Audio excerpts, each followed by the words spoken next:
Well, welcome everyone. My name is David Hernandez. I am the Executive Director for Opening Doors 2020, the Social Cause Network. We're located in the downtown area off of 6th and Julian. We do provide direct homeless services to quite a bit of folks in Santa Clara County. We regularly put on workshops, community workshops, and other conferences in this area. So you might see other stuff that we will do in the future, and maybe a follow-up.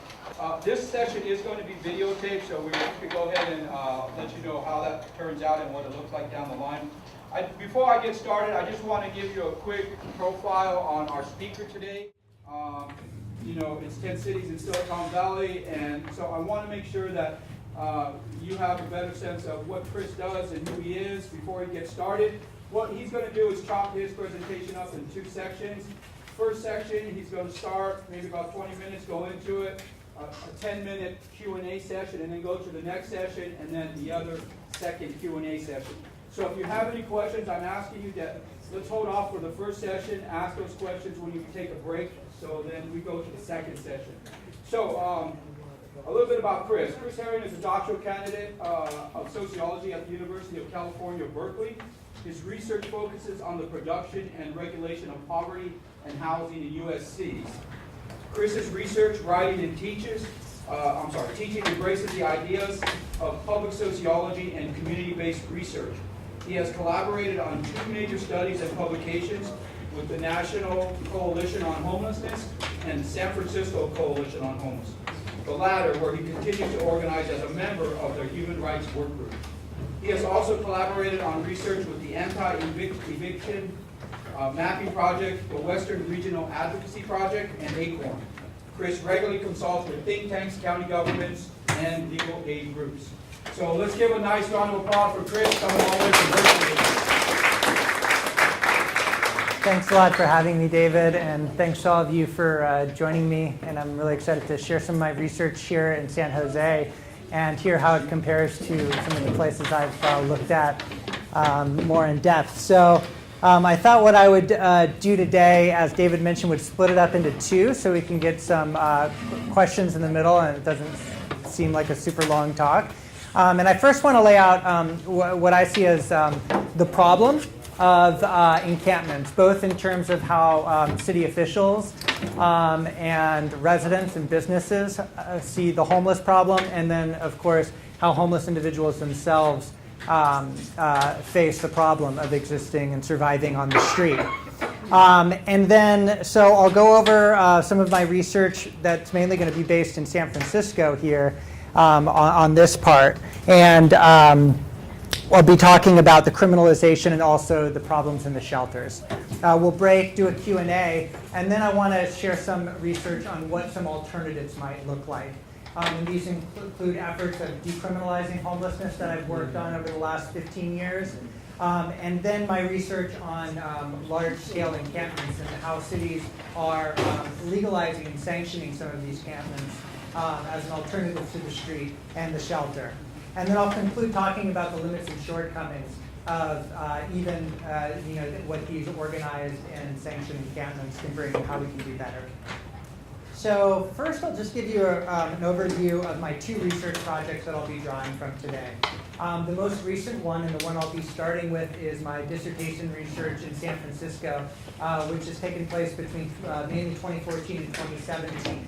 And what I did here is I spent 2 years, well, almost 3 years, trying to understand how it is folks circulate or get access to or do not get access into the shelter and homeless housing programs.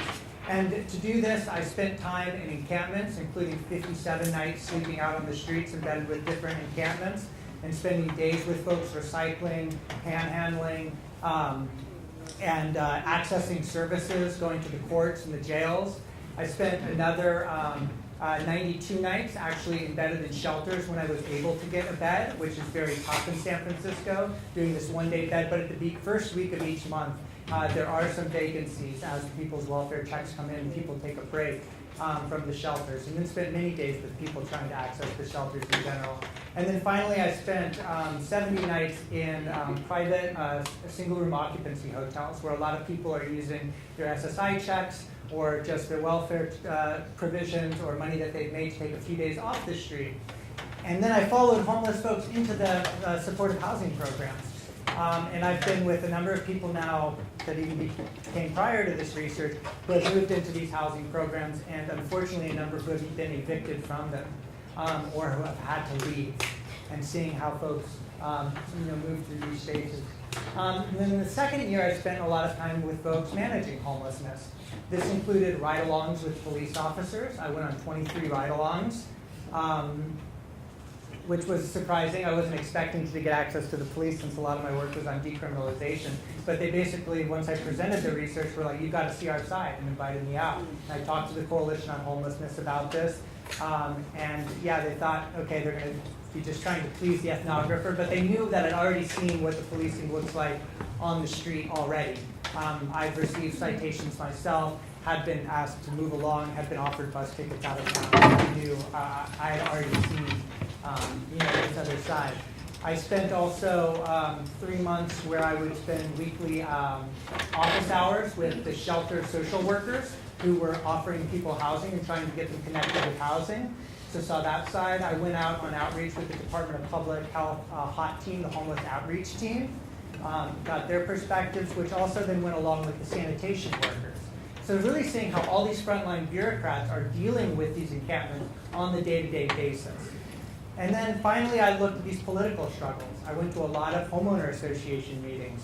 I was organizing constantly, as I still do, with the Coalition on Homelessness. And I spent 3 months in the mayor's office where I was the research assistant to, who has been the mayor's appointee in the homeless office, right when they were transitioning to the new department. And so there I was seeing a lot of the interactions at the highest levels of the policy sphere. So I'm only going to be presenting pieces of this research, but I think it's important to understand the various perspectives that I'm trying to integrate in here to give this analysis.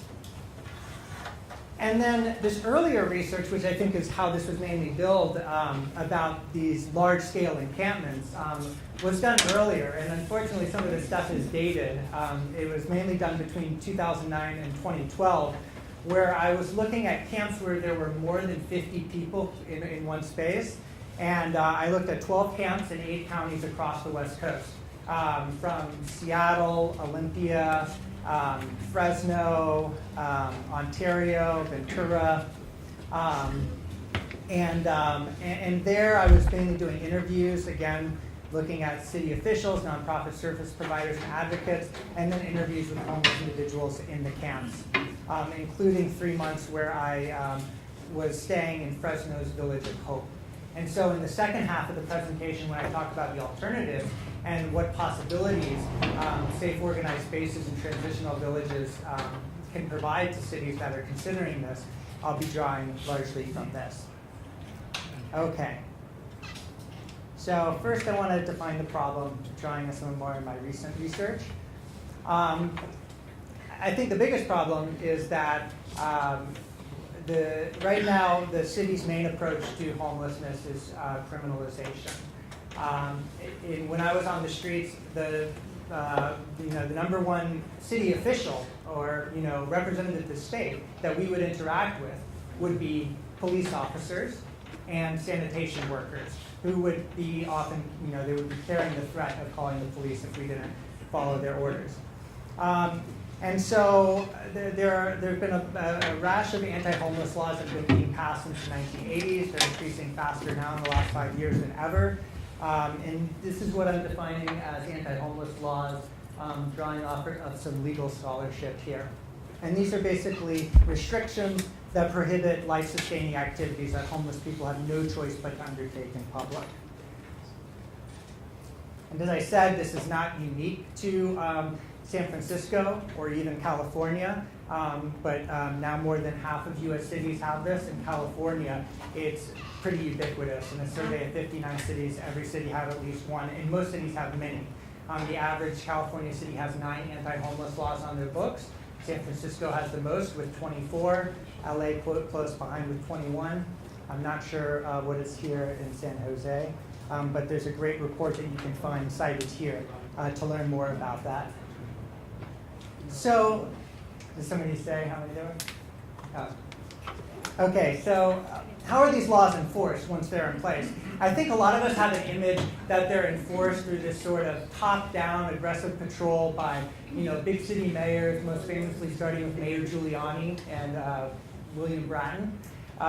Pictured here, like doing quotas, zero tolerance policing campaigns, and that's definitely true. But what I saw in San Francisco was actually that most of the enforcement was happening in quite a different way. And I don't have the beginning of this field note. I just want to take you into what was a typical day when I was out with the police. So in San Francisco, there are actually 23 officers assigned to just addressing homeless calls because there are so many complaints. So this morning, where this photo was taken, I started out in the Mission District. We flipped on the dashboard, and out of the about 50 calls that were on the dashboard, there were 28 that were coded as 915, or homeless complaints. And so we switched on the dashboard, and we're just going through this list, addressing them. And as we're driving to the first one, which is for illegal lodging, we're driving past a number of homeless folks on the street, right? And we get to this first spot, and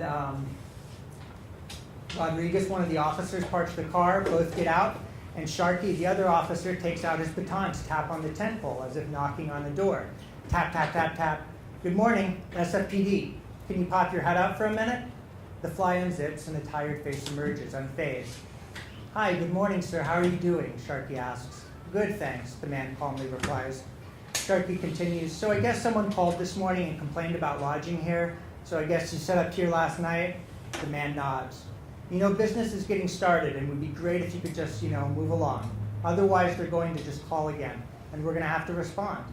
Without resistance or attitude, the man replies, yeah, okay, I'll get moving. Rodriguez and Sharkey return to the car, clear the run, and drive on to their next call. Already 2 more homeless complaints have hit the dashboard since arriving at this one. Over the next 3 hours, the 2 officers cleared 10 homeless complaint calls, 3 of which they simply drove by as the person had moved on by the time we responded. Except for one man who refused to move on and took a citation for blocking a sidewalk, the others followed the same course as the first. As we pulled back into the station for lunch, I asked the officers how they thought the morning went. Sharkey admitted, look, we're not really solving anybody's problem. There's a big game of whack-a-mole. I'll clear one run, get a person to move, and by doing that, I'm just creating another call, right? If we arrested a guy, we'd never clear the calls, and they would be less willing to cooperate. And so this really went in the face of kind of the stories we hear about how a lot of this policing goes on, both in the terms that the police are out there like doing a lot of arrests and filling these quotas, and also this idea that we hear sometimes, at least among city officials, that officers are pushing people into services and that we need the stick for them to take the carrots of shelter. And this is what these calls look like. This is a single month in San Francisco. And this is the increase. So these are monthly numbers here. These are the number of monthly dispatches on the side. And in 2011, there were just under 5,000. And by 2018, this number has gone up to over 8,000. Now, in the same time, the unsheltered homeless population in San Francisco, unlike here, has not grown that much. In fact, between 2013 and 2017, where we see the largest growth, the unsheltered count has only gone up by 1%. So what this story tells me is that this sort of complaint-oriented policing is being driven by urban development, by gentrification, by folks calling, right? And because these laws are in place, I know you can't see these maps well, but I can share them in a slide. This is really spread. And also 311 calls of complaints have spread as well for sanitation. In fact, they've increased 9 times because in San Francisco we've also started this app. And I'm going to argue that we need to think of these sanitation operations as also a form of criminalization from what I experienced on the streets. Most of the times when we were camping, we were more afraid of sanitation workers coming than police officers. Because sanitation workers, we had the risk then of losing our belongings. And the sanitation workers would often leverage the threat of police if we didn't cooperate.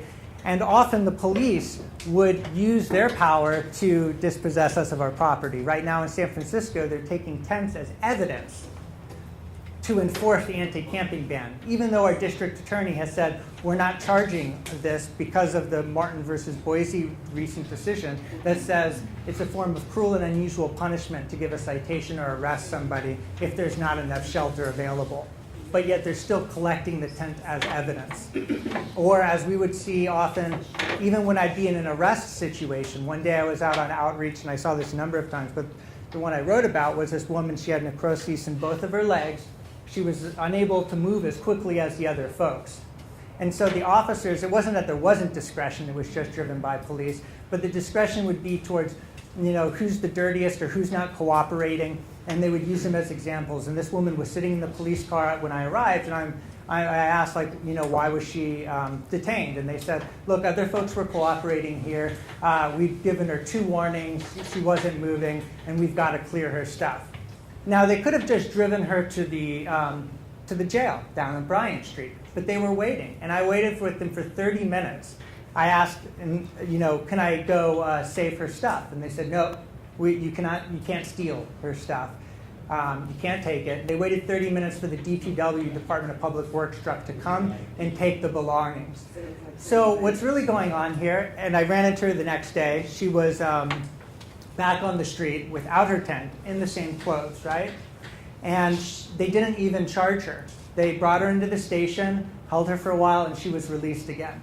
So even this detainment and arrest is being used to take people's property. And that's the main leverage that a lot of the police talked about as well, recognizing look, we're not trying to punish people, we just want the streets clean, we want to address these complaints.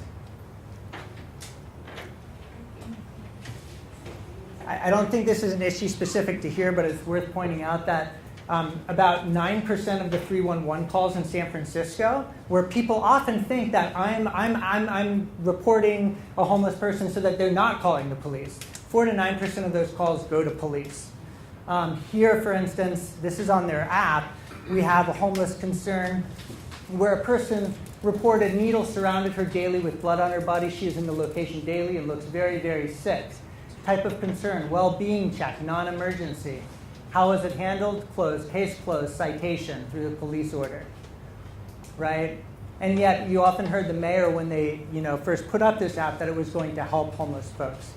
Now, the issue is that there's just not enough social workers, and there are a lot of cops. And so what's going on here is the police become the service provider of last resort, and things get triaged downward or shifted downward, to this direction.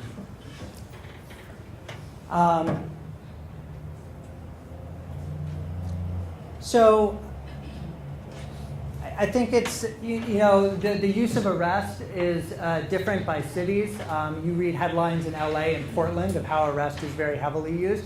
And so San Francisco doesn't have an arrest, and I don't know what it's like here. But one thing that we would hear from politicians and also police is, we're not really criminalizing homelessness. We're just moving people along. This is like soft glove policing compared to what you've seen in other cities, right? And I would just say that we need to look at how punitive the citations and the move-alongs are, and that this needs to be considered, a negative impact of all of this as well. So this was drawn from a community-based study. So moving on to how does this impact homeless folks? This was a study I worked on with the Coalition on Homelessness, where we surveyed 350 homeless folks, a representative sample by demographics across the city. And when we asked what happened when you received your last move-along order, 91% stayed in public space. Most, the 64%, just moved down the street or across the block. And the police are fine with that. They're just addressing the complaint, right? And those who moved indoors, they were all temporary short-term places indoors. We're not in a position where folks are taking shelter or that it's moving them into services in any meaningful way. this was also widespread. Officials would say, we need these tools to work to address specific problem people, basically, and that this isn't designed to criminalize the status of homelessness. And I think it's important to point out here, like our survey looked not just at people at streets or camping outside where we'd imagine this, but the criteria was that you'd been homeless in the past year, and we asked people what their current primary residence was. And as you can see, it's much higher for those who are in public spaces, but it's widespread, 70% across the entire sample. And you see high, 70% of the entire sample was cited, forced to move, and then those outside, many received 5 or more citations.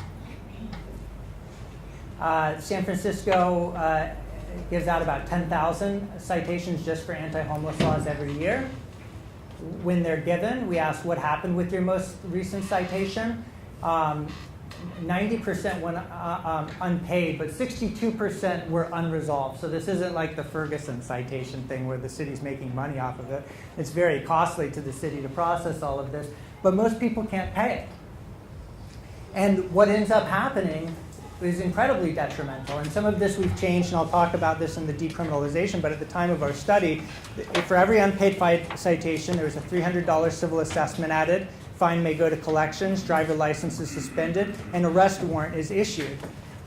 This diminished employment opportunities, spoiled credit ratings, and they also resulted in the disqualification for public housing, Section 8 vouchers. You can't get into the behavioral mental health program in San Francisco if you have an outstanding warrant, if you want residential treatment. And so this was made people homeless longer, right? And then the property destruction was just so incredibly damaging and on so many levels. I mean, the classic ones you hear are that, people's medications would be destroyed, so going out with the homeless outreach teams, they were constantly frustrated in their efforts of keeping people medicated, especially with expensive meds like HIV and the Hep C medications. But also finding folks, getting people even to go in the hospital, because if you go in the hospital, you can rely on your friends to watch your stuff, but there's no guarantee. As one fellow who was hospitalized during my fieldwork had his walker destroyed even when we were there trying to save it. Another man who I became very close with, one day he called me while he was having a stroke on the sidewalk before calling 911 to see if I could go to the camp and watch his stuff. And people would avoid medical treatment to protect their property. So in a lot of ways, the criminalization and sanitization undermined a lot of the other efforts we're doing to get people into services and housing.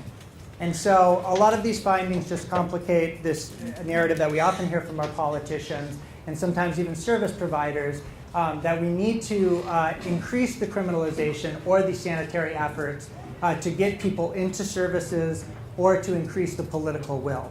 And so a lot of this research, which can be found in my website, I think is really important and points to the needs for different alternatives. The last piece I want to point to is what you thought maybe I'd be mainly talking about today, which is what we do with these large encampments, right? And this is what we see on the news. And that's why I like to start with this regular sort of policing, because we talk about the sweeps and what is often in our imagination. It's the jungle, or it's the Division Street encampment in San Francisco. And we sometimes avoid this everyday policing, right? But now with these, there's also a number of problems with these, as I think many of you in this room will be familiar with from the jungle. I wrote a piece in 2015 after that where I was looking at the encampments I've studied across these 8 counties and saw these similar trends of what happens after the evictions. And these are things you always hear from city officials, that we need to evict because of the environmental damage to a specific site. Well, in the cases, they're not resolving the environmental mitigation overall. They're resolving it on one site, just like here at the creek, right? We all know how many camps there are across the creek, and if you're just displacing it, then it's just moving the environmental degradation along. It was similar with the Albany bulb in Albany near Berkeley. the idea that evictions mitigate unsanitary conditions. I haven't seen any good research showing that the concentration of people living together makes an area more unsanitary than if people are camping separately. I mean, yes, of course, if you get people into shelter or into housing, this can be mitigated. But in some ways, living together can make for more sanitary conditions through the collective modes of cleaning that I saw, of collective responsibilities of where you're going to take, poop, right? You're looking after each other. And the same with this crime and violence. I mean, when the Prop Q was being passed in San Francisco, the anti-camping, but you hear with the big camps as well, is that there's crime and violence going on in these camps and we need to break it up. Well, again, the concentration versus dispersion, I think with dispersing people, you increase the crime and violence. You're in unfamiliar territory. When we did we did interviews with folks about their experience of did you feel safe or more unsafe after you moved. Many reported unsafe, and many women did too. And many women, even though we did not ask them, reported that they were raped or sexually abused directly after being moved by the police. And then they have no recourse to calling the police either, right? Because they're going to, A, if the police come, they could evict everyone around them. B, even if they're taken seriously, there's no door that they can lock behind them, and there can be repercussions, right? And so many of them felt unable to do that because of their homeless status. And then finally, even though a lot of times that shelter and housing is given out in these encampments, I saw this in Fresno too. First, it frustrates so many other homeless folks who are on the streets or in shelters. And they're like, why the hell are these folks in this camp getting the housing, getting the goodies, getting these special shelter offers when we've been waiting for years here, right? B, they're always short term. I mean, at the Albany Bulb, it was just a cash payoff that was very short. Here in San Jose, I believe there were time limitations on the housing vouchers, if you could even find housing with those vouchers in the city. In Fresno, it was the same thing. The housing vouchers ran out after a year, and we found that 80% of them had returned to the streets after that. In Sacramento, when they evicted the American River encampment, they just extended the winter shelter for 2 months. So these are all points that I think it's important for advocates and those of us who are concerned about homeless folks, that when these big evictions happen, we're hearing this rhetoric among city officials, to raise awareness by looking at what's happened in other places. Okay.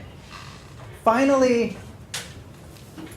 before I get to the Q&A here, I want to talk about the other reason that folks are on the street, which is inadequate shelter. And this is both because there's not enough. I don't know exactly the numbers here, but in San Francisco, there's only 2,000 sorts of shelter and transitional beds for a population of 7,000 on any given night.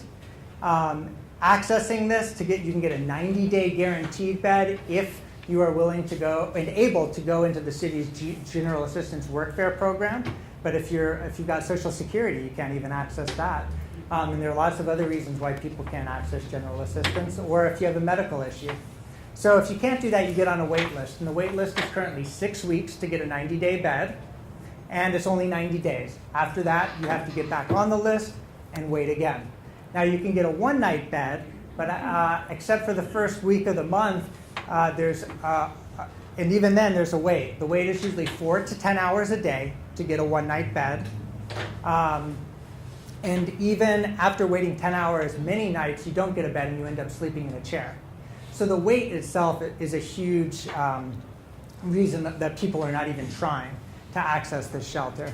And then, of course, you can only bring in a backpack, you can't have pets, you can't have partners, all these other things that many of you in this room know. Now, there have been new initiatives in San Francisco that I think we can learn from, and I can get into more details on them, but I also think it's important to recognize the limits. One is the navigation centers in San Francisco, which I think many of you might be familiar with. These are the new shelters that allow you to bring in pets, partners, and property. And when it started under Mayor Ed Lee in 2015, when I was doing my research, there was also no time limit on how long you could stay there. There was a clear path to housing. And everyone on the street, when I was doing my research, wanted in. No one, most people didn't want to go into the mainline shelter, but everyone was trying to find out how to get in, right? And this created a lot of problems. One, they opened it up in the Mission because that's where the encampments were. But then they needed to give it to homeless people in the Mission because we need to clean up the encampments for the residents who demand, who where we're placing these shelters. This was part of the way you get over NIMBYism, right? You say we're going to help the homeless in this area. Well, that doesn't seem very fair to the folks who are ending up homeless in other parts of the city or are in the other shelters already, right, and can't access this. So a lot of us were moving to the Mission to get into this housing. And homeless outreach workers, social workers, were coaching people on where the cleanups would be, right? Because they wanted their placements to be based on human need, not on resident complaints. In a lot of ways, we can think of the new shelters as a form of complaint-oriented services. And this is how the social workers often felt about it, that who was getting placements was not based on homeless people's needs, but housed people's complaints.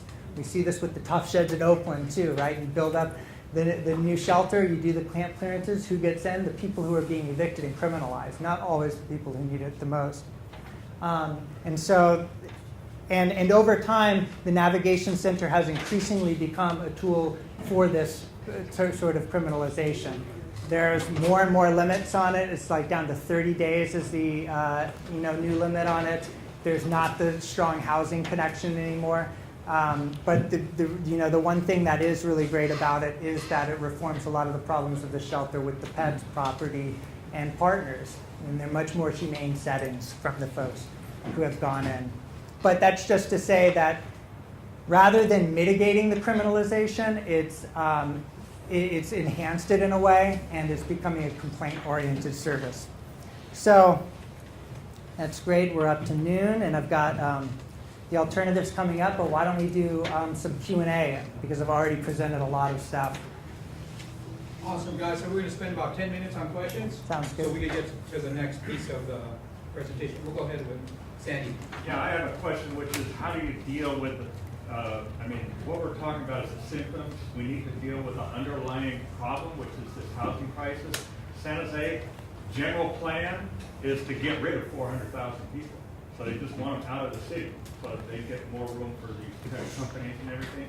So, somehow we're going to have to address that because I heard a park ranger told one of our people, said, our job is to make you so miserable that you leave this city.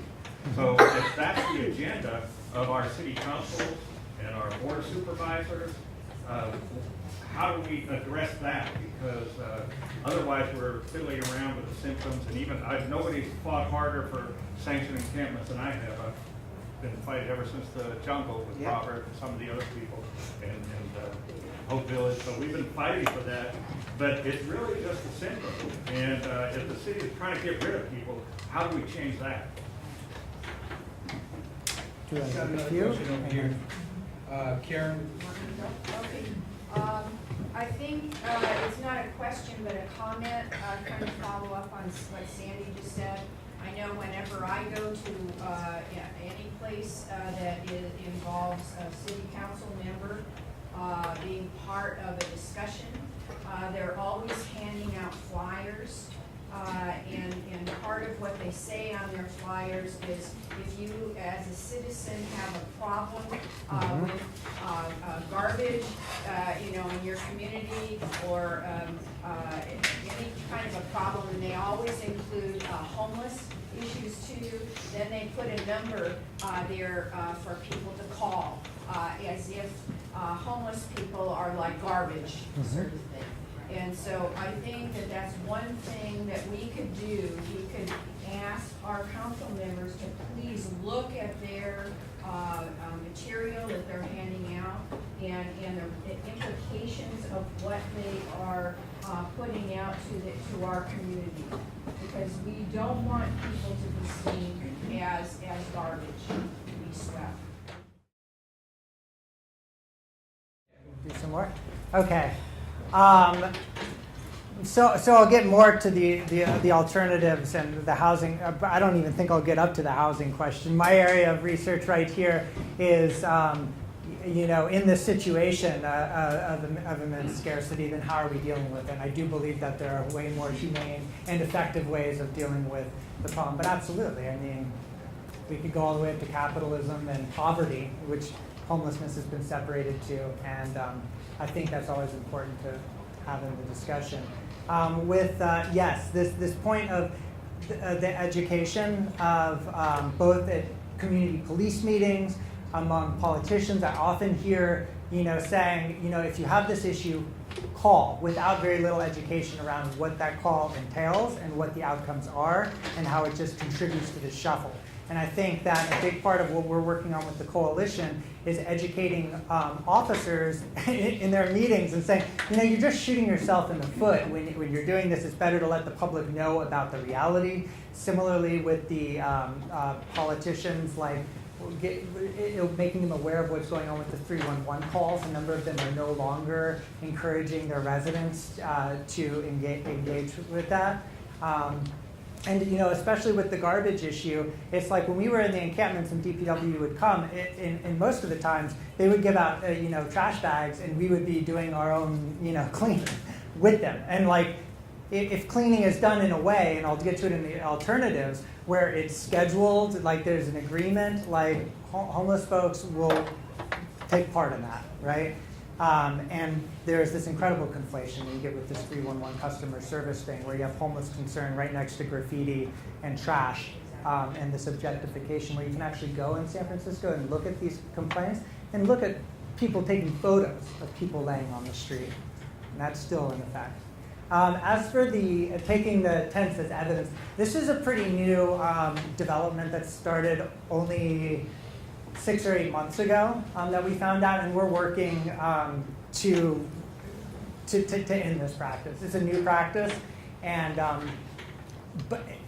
so we hope to end it, but it's just ramping up in one of these strategies that they can use. Even if the DA doesn't charge it, it's still within the police to be able to do it, and they're accomplishing their goal of destroying property. What's more often the case is that the Department of Public Works will destroy the tent, and they'll argue if the person's not there, rather than bag and tagging it, they'll say that it's contaminated in some way, and so they can throw away it and everything in it. And that's the much larger problem of destruction. We'll take a few more questions. Awesome work. I mean, you did so much work in this space. I just want to acknowledge all the work and time you spent doing on this and sharing it with us. Question is, you talked about root cause. The root cause is not about housing. This is a problem for everybody. The root cause is how do people get to the point where they become homeless, and what are, from your perspective, and spending all this time in this space, what did you learn, and what is your perspective on that? And what are some things that we can do to help people before they get there? Because now we're dealing with the aftermath. Is there at-risk, program things we can do to help people before they end up in this problem? Because then we don't have to, deal with all of this. So how do we start before it becomes a problem with displacement, from your perspective? One more question is, Peter. So, we provide mobile showers, free food, volunteers, free food, and whatnot. So, what's your opinion about mitigating services like that, and what's out there that may be different than you see as most effective or not effective? Okay, that's in the second part of my talk, so I'll get to that in a minute, but do you want to do one more? We got one more. Gail, you got a question back there? Well, the thing that frustrates me the most is what they do when they do the sweeps. And I sat here and I listened to everything they do in San Francisco. When I'm at the sweeps, 2 or 3 a week, even if they put a tent down for 1 second, it's a brand new tent. Yeah. Our city says it's contaminated and they take it away. Right. Yeah. And it's frustrating when I'm looking at what they're taking from the homeless people. And some people might be sick or they haven't cleaned up their baggage yet, and they maybe put it over there on the street, and they come, Water District or Caltrans comes and takes it away. And they're not supposed to do that, but they do it right in front of me at these encampment sweeps, and it's so frustrating. And I don't know how we can stop it. I mean, Yeah, got a few ideas. We'll let you answer those. Okay, great. My research in both of these projects has really started with, okay, once folks become homeless, what are the outcomes? And how is it that the state defines some as deserving or undeserving? Why do we medicalize some, criminalize others, and socialize them? There's a lot of other, but I've gotten to know a lot of folks doing this research, and so I'm seeing how they got there. And there's a lot of other great research on the sources of homelessness. But I think it very much centrally does have to do with housing. And I think the way I answer that is, you know, there are a lot of other people who have all of these problems that result in homelessness for some but not for others. And that depends on their access to housing. Whether it's their ability of finance to be able to pay that rent, or their family networks that allow them to stay inside and stay housed. And a lot of the best preventative work around this has been in the housing sector with things like vouchers, or you see areas with much more affordable housing, and you see much less homelessness, regardless of the poverty rate, the unemployment rate, and all of these other factors that we might see it. That being said, I think there are a lot of other funnels that are super important to look at that get overglossed. I mean, one is the continual reduction of mental health services. A lot of times we tell this story of like deinstitutionalization back in the 80s. It's like, no, it's been going on the last 10 years and even the last 5 years in California with the reduction of mental health beds. And then mass incarceration is the biggest one. I mean, folks getting out, we often hear how hard it is to get a job, but housing is it's on the same level and sometimes even before.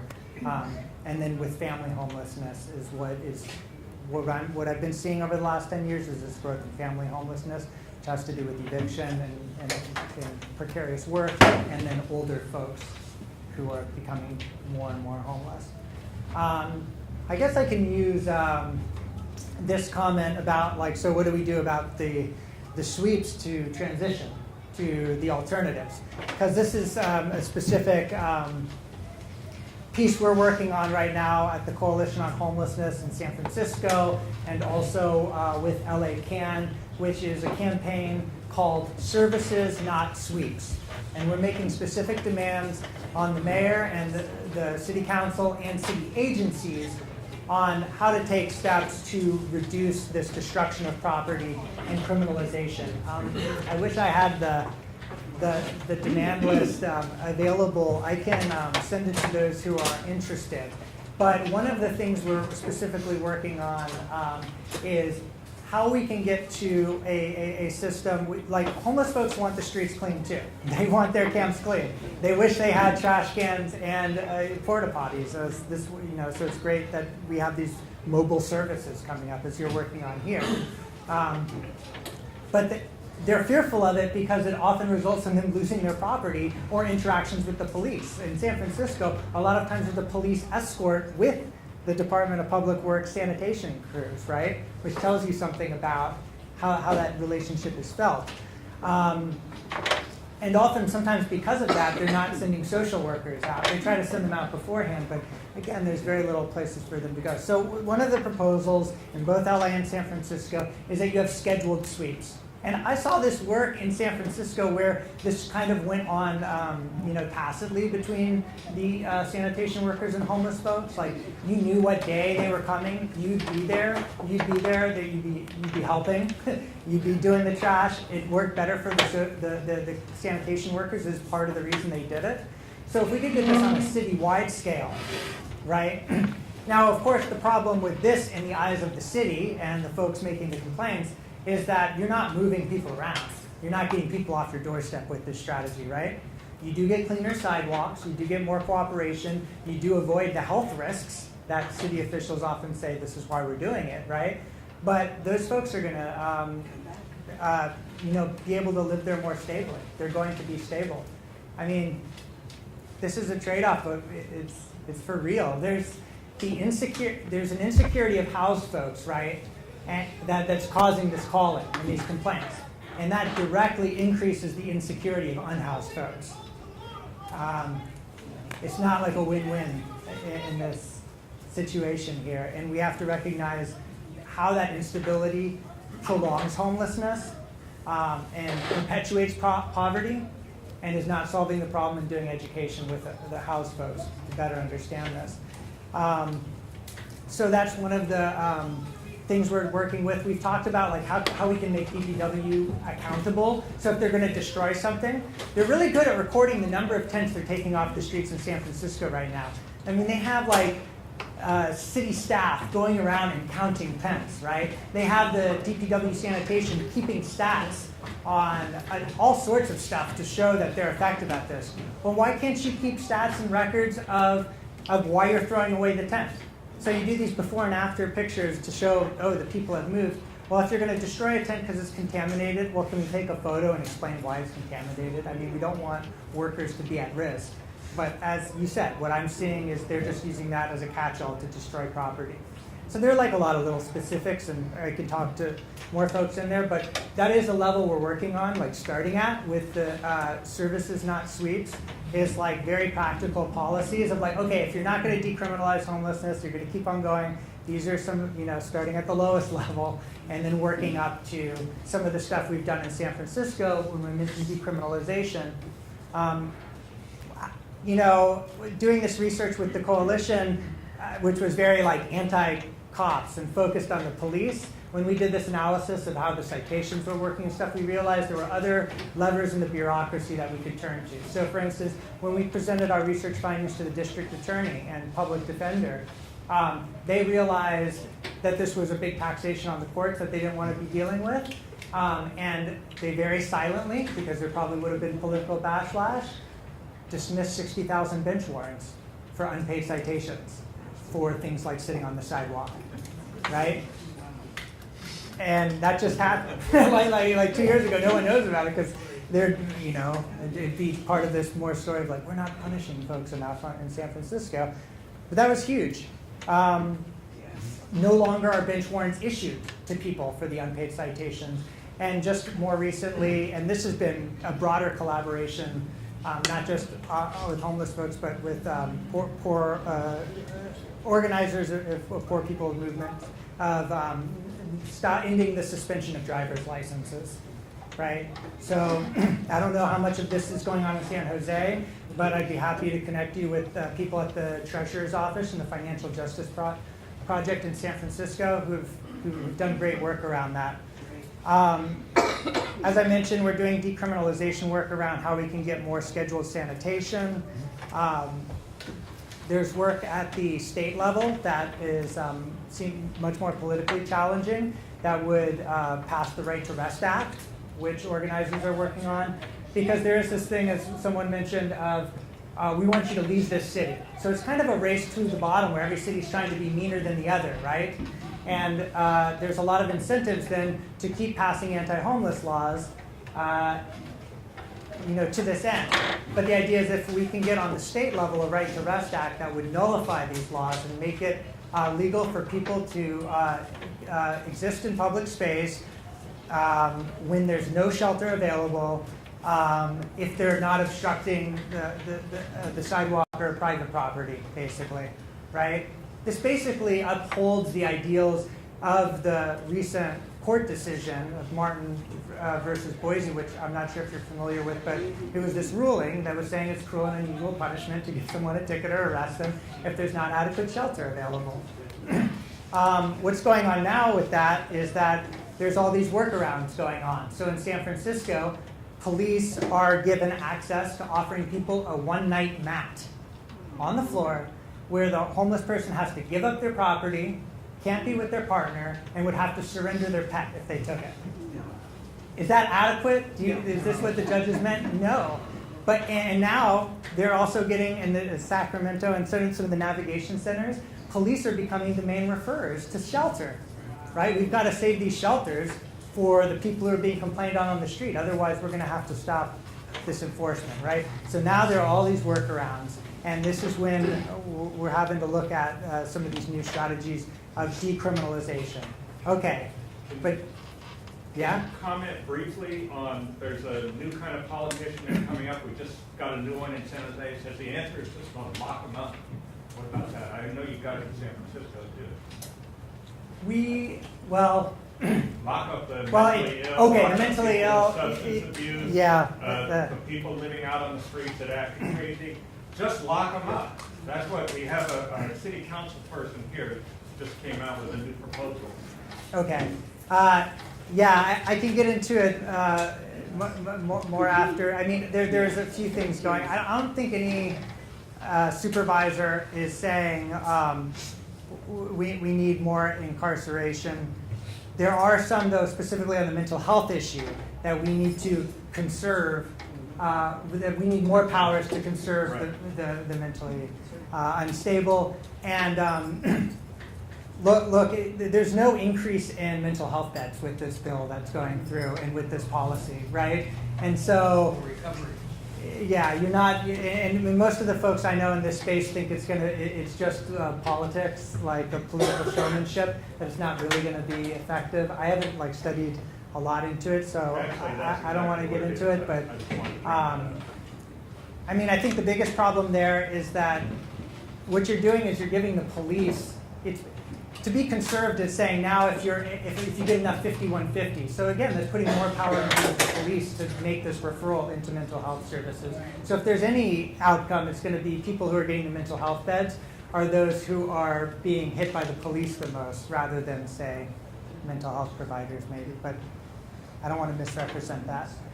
So there are these efforts around decriminalization. I've mentioned a few instances in San Francisco, working with the bureaucracy. Some of these state bills, the one I described here in California, is also being heard in state legislatures in Washington and Colorado, which I think would be great. And it's at least getting politicians, especially these new progressive politicians, to take a stand on where they are on this issue, right? To take a position.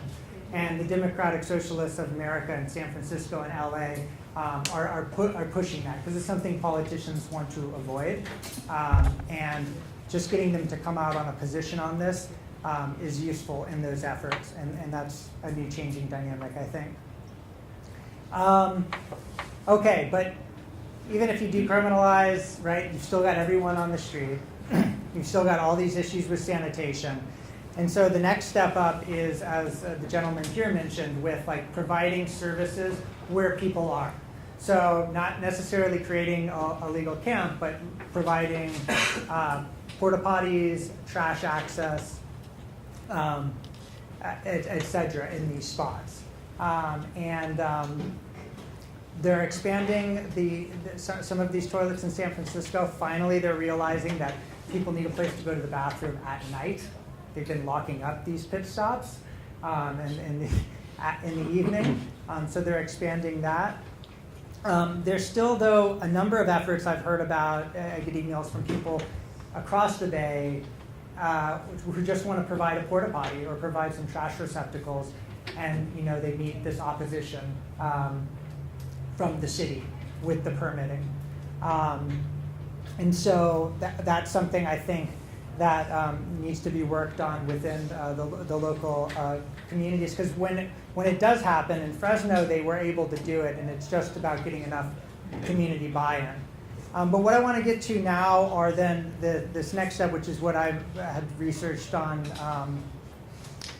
quite extensively, which are the legalized camps. And I'm going to just get to in my research, I look at how these large camps form, in both as forms of contestation, as protest camps against the city, as we see with First They Come for the Homeless, which is the closest one here, I think, in Berkeley. It's also, my understanding is the Village of Hope here began as in resistance to city policy and was organized by homeless folks. So that's a key way in which folks come together to take a claim on space. That's very successful. That's how it was started in Seattle, in Olympia, in Eugene, and as we saw in Berkeley, as it sounds like here in San Jose most recently. And then so this is one way that they begin. The other means is that they become tolerated, where you've got all these anti-homeless laws being enforced in the business district, and then cops will just turn the other way at a site, like what's going on in the jungle. I mean, I heard that police were even suggesting people to go there. That's how it was in Fresno. It was like the place, you want to get rid of complaints, you go here. It's not legal, but we're tolerating it, right? And so those are two forms of camps that are pretty widespread, and I think it's important to recognize that they're formed by either protest or they're a product of a protest usually to these anti-homeless laws, or they're formed as like this carved out space among all these anti-homeless laws and enforcement, right? And within both of these spaces, people are going there also as an alternative to shelter, okay? And so for a lot of people, the being outside is a healthier place to be than being in a shelter. I would always get sick when I was in the shelter. I mean, you're in a congregate space with 200 other people. I think there are many health advantages to being on the street. Now, I know for many people being on the street is much more dangerous. And you know, I realize I'm like a privileged white male, but and so it depends on a lot of different factors. But there is health. There is the ability to have privacy, to maintain autonomy, to maintain work for a number of people, for people with certain mental health issues. I think many people in this room are aware of like what those advantages are, and those advantages can be even built upon if you're in a safe and organized space that is not criminalized and that has some community organization around it. And that's what I found in a number of cases of encampments that were both tolerated and not legal, but then also in some of the tolerated camps as well.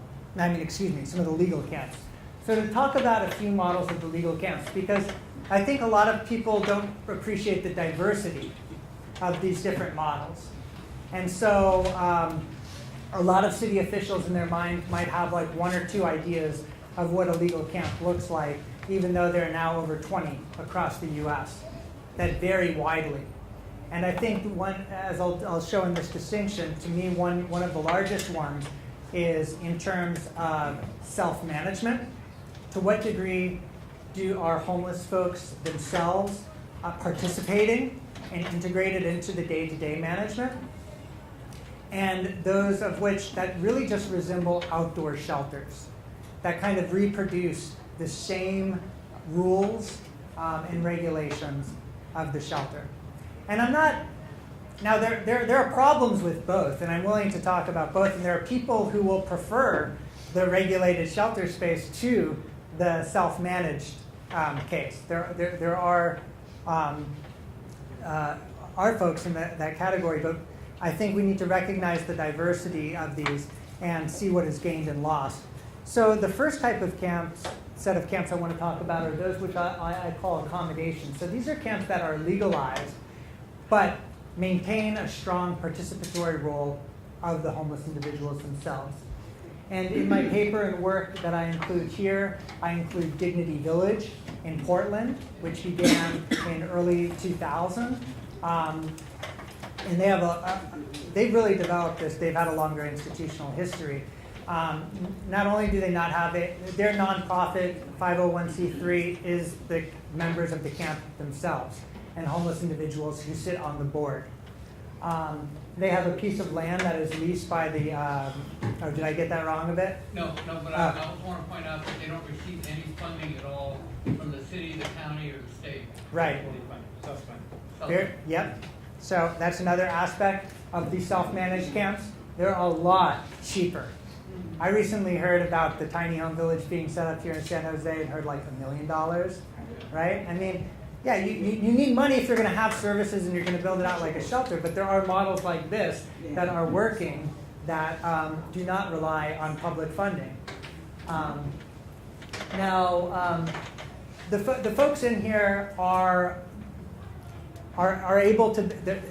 Everyone's pretty organized in this space. They're participating. They're taking turns doing security shifts. They're contributing some of their money that they're getting either through their benefits or through actual jobs they're holding to pay these costs as well. They run some like micro businesses out of this too.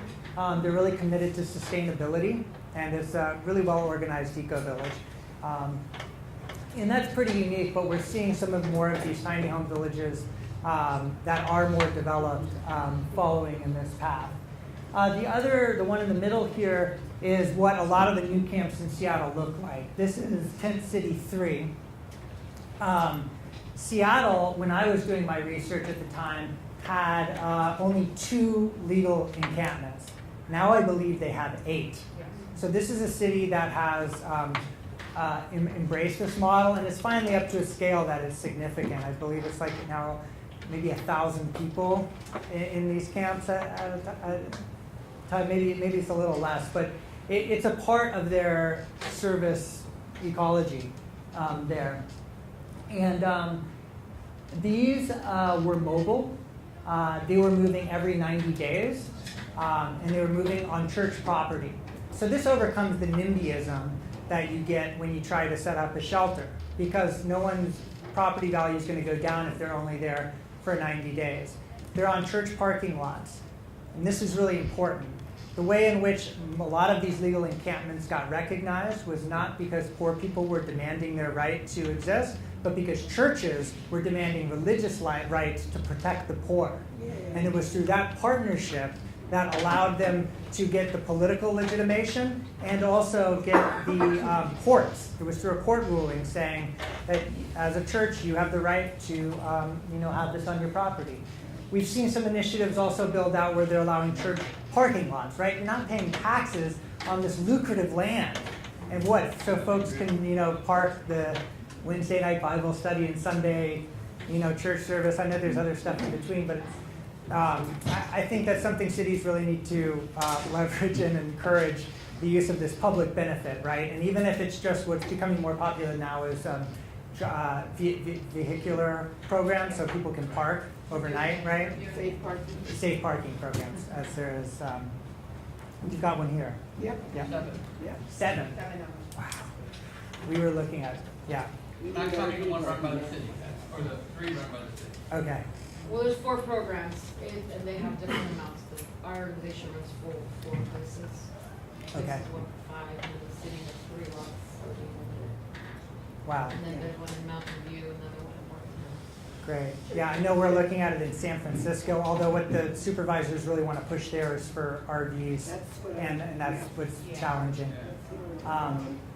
But anyway, it's the same concept here. They're tents on raised beds, to keep the rain off, raised wood pallets. Yeah, and pallets.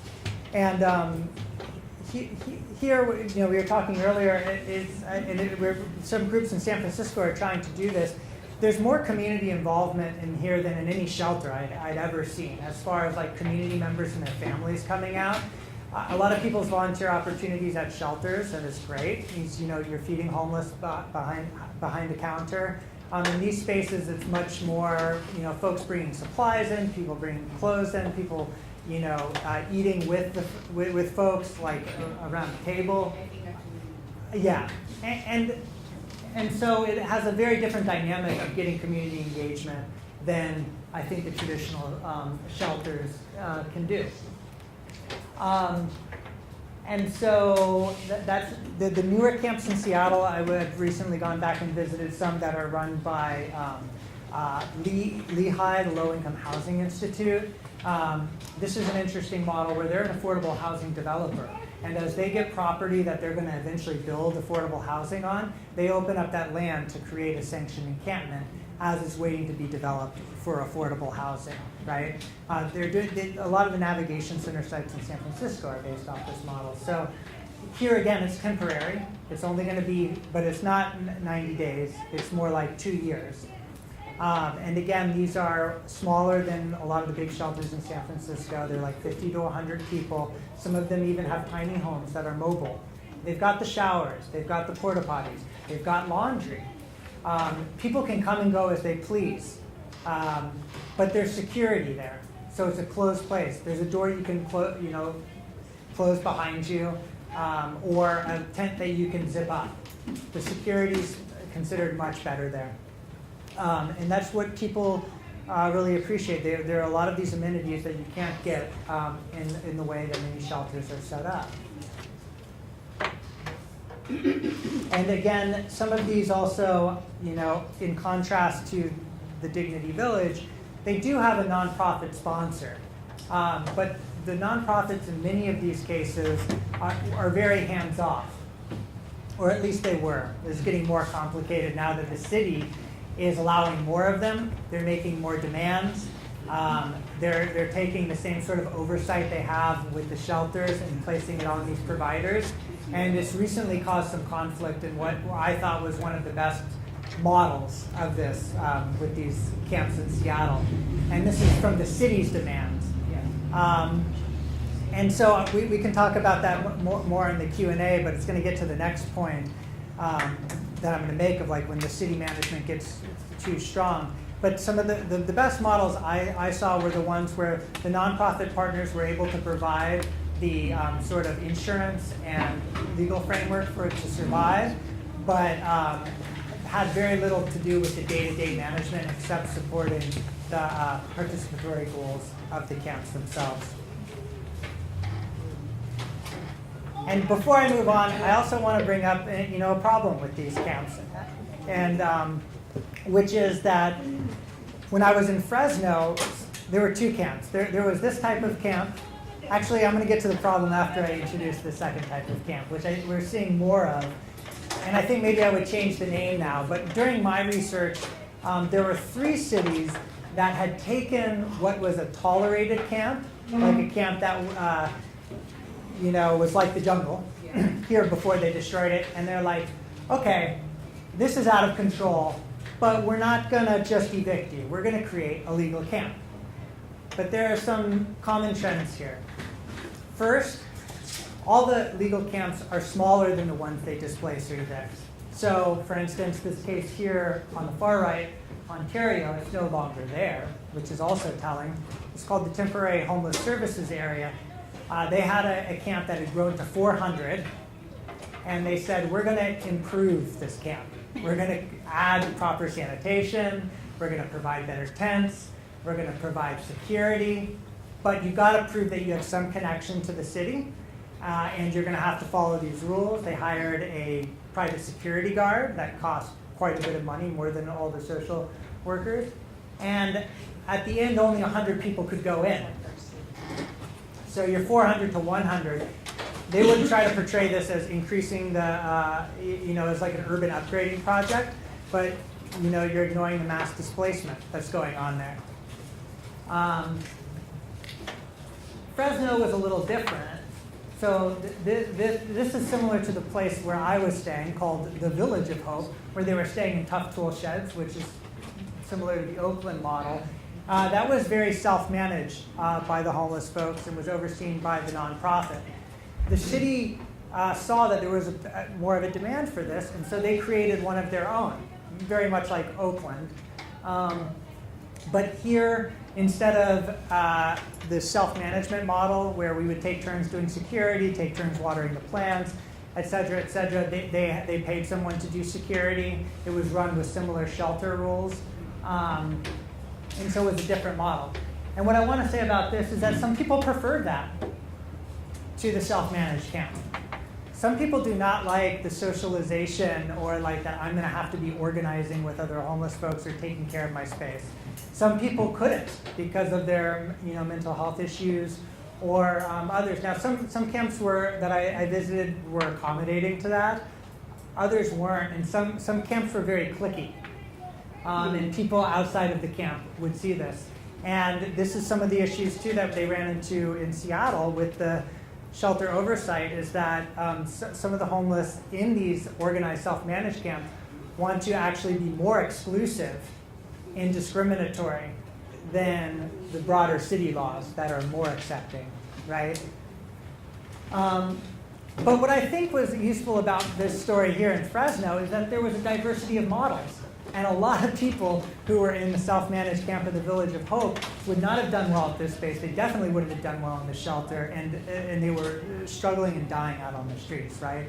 And some preferred that, and some even preferred the mission where you had to go to a church service for 2 hours every night and shower en masse with other people for 2-minute limit. But I think what all this shows is that there's a diversity of other possibilities out there, some of them much more cost effective. For those who can be self-managed and participate in this, it's working and it's expanding in cities like Seattle and in other cities that are trying it.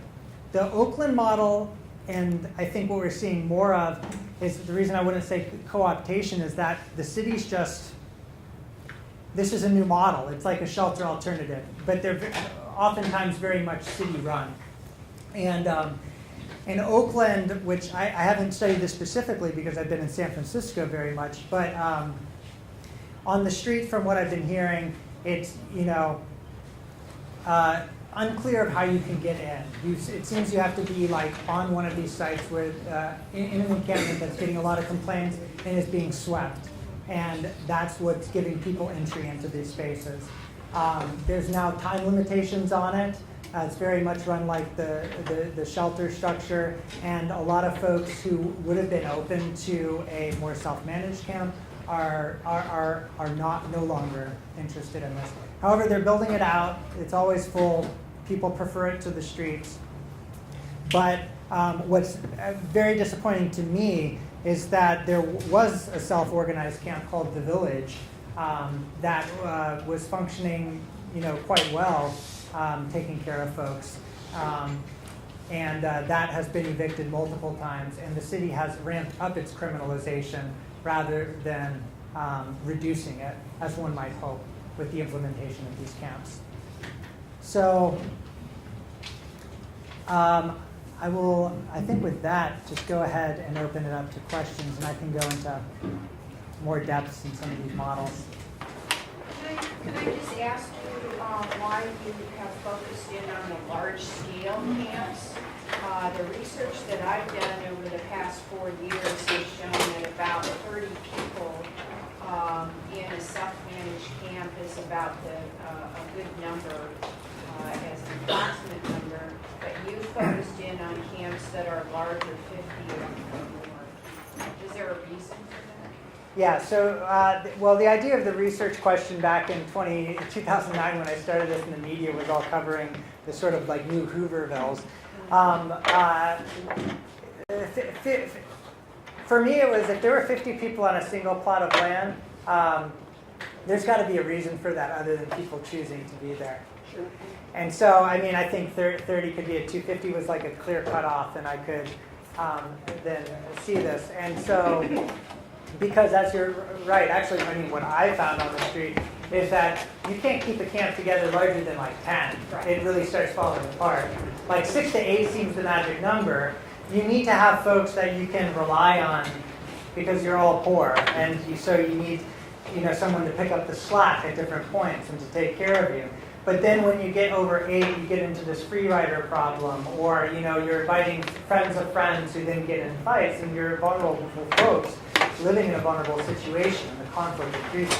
And then so even in these camps, like in the jungle, I'm sure, it's not like you're all one big community.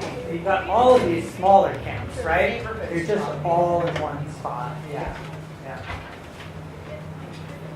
I'm Lester with WH Housing. We're a nonprofit affordable housing management company development. One of the questions I had, and we're trying to figure this out, is there a preference of those who are homeless to live in these tent villages while we have these affordable housing properties where rents are within $200 to $300, but there's a gap. We're trying to figure out what that bridge is where we have these homeless people that don't want to move into these buildings, and I can't see why not. Where is the affordable housing? We rent. That's what we're here. How much is it per month? We get it down to the top for extreme low, down to $200. Yeah, come on. So Who knows about In it? San Activists, Jose. we're out there, we don't even know about it. Please get out information. We'd That's love why we gotta get the word out because we don't know. My disconnect. Yeah. I'm trying to hear what you're saying. Yeah. We have a We'll get a property tool for you called tomorrow. Art that was close to the jungle. Yeah. And many of our clients that live at the Art came from the jungle. Yep. Now that everyone got displaced, I'm at a loss on where I can fill up my vacant unit. What? Come with me. Come with me. I go to the encampments, come with me. We don't know. Come on. Where is it? We don't even know any. So we work with the board, we work with at-risk homeless, we work with at-risk veterans.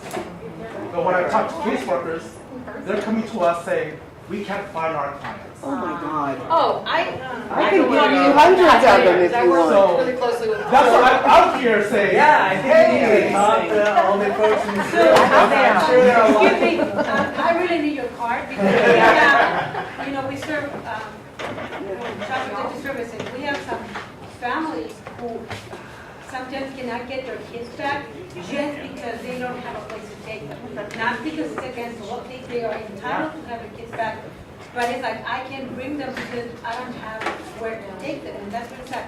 And to hear from you that you have. Yeah, we have. Are there SROs? Well, we have SROs, we have some funding, but we're throughout the whole Bay Area. It's just, Unions would be nice for that. Where you been hiding? well, that's the thing, like, Hey guys, so what we'll do is, we'll go to the next question. If you Yeah. want to talk to me before the end of the, or after Sorry. the end of the program, Sorry about we'll do that. One at a time. Yeah, so we're gonna go to the next question. Jeanette? Actually, I work for the Housing Trust and we do a security deposit grant. And we are actually funding the Second Street Studios. Yep. Where we are funding the 133 units. So as soon as we get the approval for them to move, the tenants to move in, we will be sending them a check.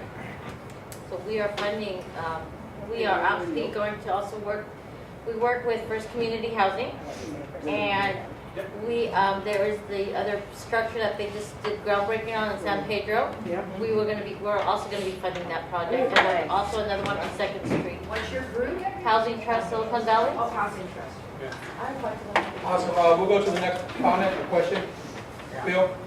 So I want to give a shout out to Coalition on Homelessness, where I cut my teeth on this issue, and to RAP, Western Regional Advocacy Project, Paul Bowden, and I appreciate all the work you've done with them, especially on state legislation. My question is this: the city and the county of San Francisco have the luxury of doing work, county and city work together. That's why you can see a $300 and some million budget. The things that they're doing are great. But in a place like this, where the county takes the approach, which it should legitimately, that it works in the purpose of health and welfare, not where the city is urban planning and business and criminalization. What can the county do in your research that can be good in terms of working towards these alternative solutions that you talk about? Can you talk a little bit about that part? Okay. Is it just this one question I've got on the queue, or did I miss? I think, no, just that one question. Okay. The other one was an incredible research. Take care of that. It's gonna get mugged. Yeah, I mean, in this places, in the camp research, I mean, all of those cities had different city and county lines. And there's a lot of conflict, and it makes it tough to get things done. Everyone wants the other person to pay for it, or there's battle over jurisdiction, so it's like the city will put folks on county property or vice versa. In Seattle, there was, so a bunch of the camps got around the issue through this religious grounds, which were taken up by the state courts and decided on. Nicholsville, which is an encampment that is now one that's sponsored by this affordable housing developer, at the time was playing off between the city and the county and state property. So for instance, like the state governor was supportive of the camp because they were of a different political party than the city mayor. So they let the homeless folks camp on the state land. As sort of a, yeah, and so I don't know, maybe there's ways in which that I imagine that these different entities have different, control of land. And we see the San Francisco with the discussion of the port approving the navigation center. And so to me, my first thought is, what property people have that they can actually, utilize. because we have a system of pretty strong property rights. Like on navigation centers, we hear a lot of good things, we also hear a lot of bad things. Do you have a personal opinion? I mean, I think there are good, yeah, I think it's like with these camps too. I think we really need to look at the different elements of them, and rather than talking about like a good camp or a bad camp, talk about the different elements. And so, like, yeah, there are a number of elements of the navigation centers that are really great and are better than regular shelters in just the sense of their low threshold of, you know, very basic pets, partners, property, being able to come and go as you please, being able to keep your bed if you go to the hospital for a few nights. The accommodations are, you know, smaller sizes. We need more of these spaces. There's a demand. I mean, there's also even a demand for what many people think, you know, the shelters that I said a lot of people don't want to go to. There's still a huge wait list for that, you know? And I think that's what's also important to recognize even about the tough sheds in Oakland. Like, we can do better, but there's still a huge demand just to be safe inside. And so, yeah. I just wanted to add to that. The city council and the planning board supervisors met on Monday about this very topic for 4 hours. So, and they talked about continuing the dialogue, continuing to work together. So I think there are signs that there's a lot more cooperation and a lot more working together. And there's a lot more interest in having a separate entity running homeless concerns and not just housing departments. And that's what I heard from them. And I hope that the city and county will allow some of us who have been homeless advocates and researching and working with people on this topic for many years be involved in the process.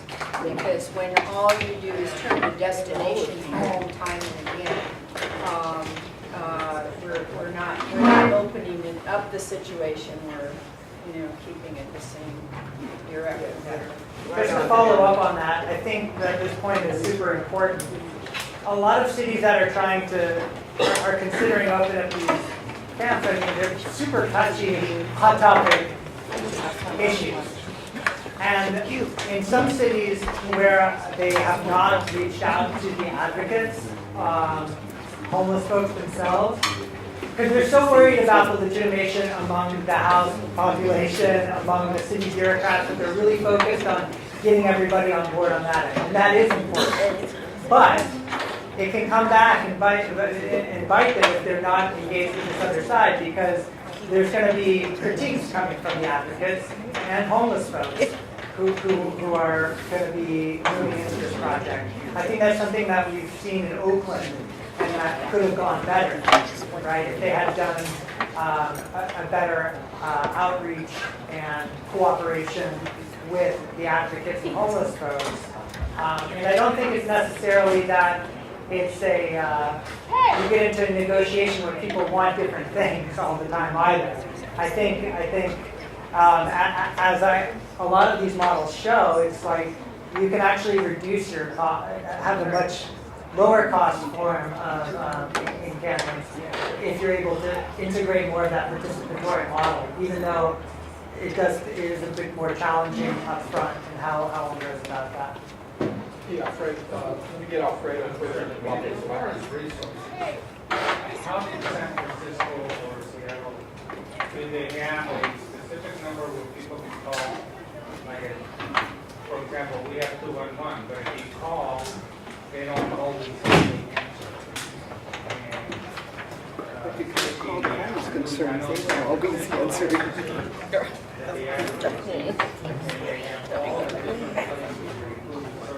Yeah.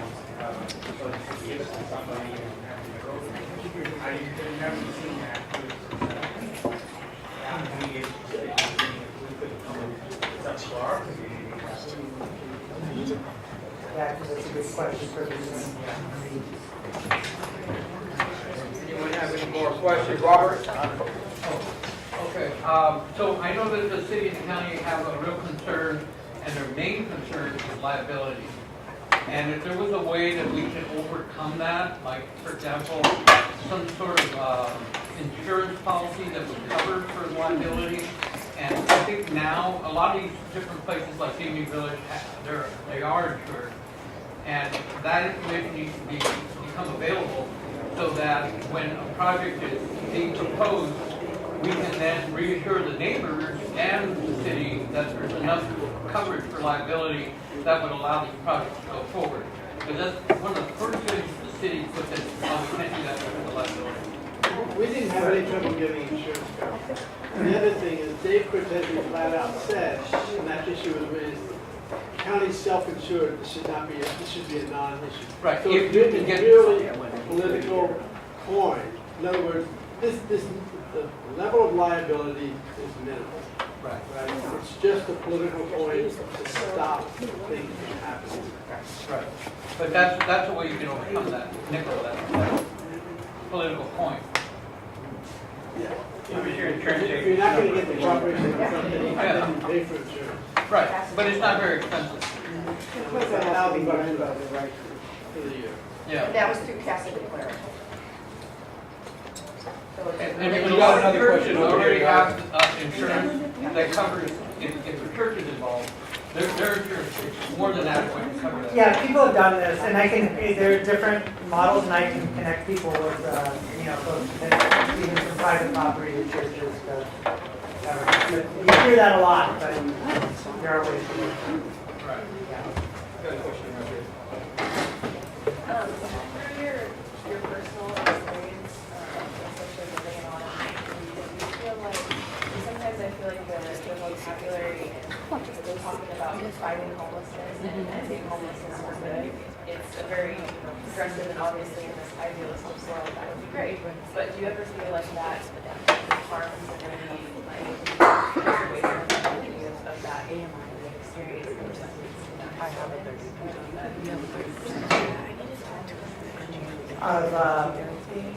I think I mean, people want their homelessness to end. I guess are you saying that like if we talk about fighting homelessness or like the homeless problem, that we're talking about the problems of people, not So sometimes I feel like it feels like that was that, if you just had enough physical space, enough housing, it would end homelessness. And I feel like that can really encapsulate everything that's going on.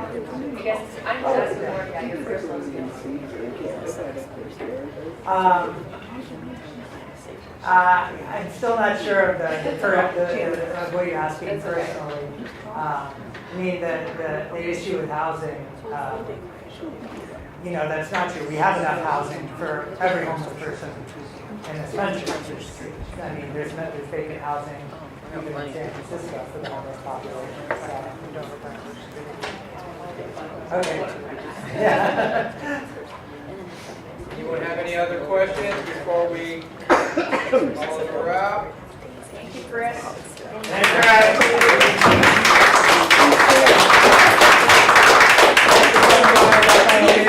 You've got plenty of pizza still, you can take a click to go.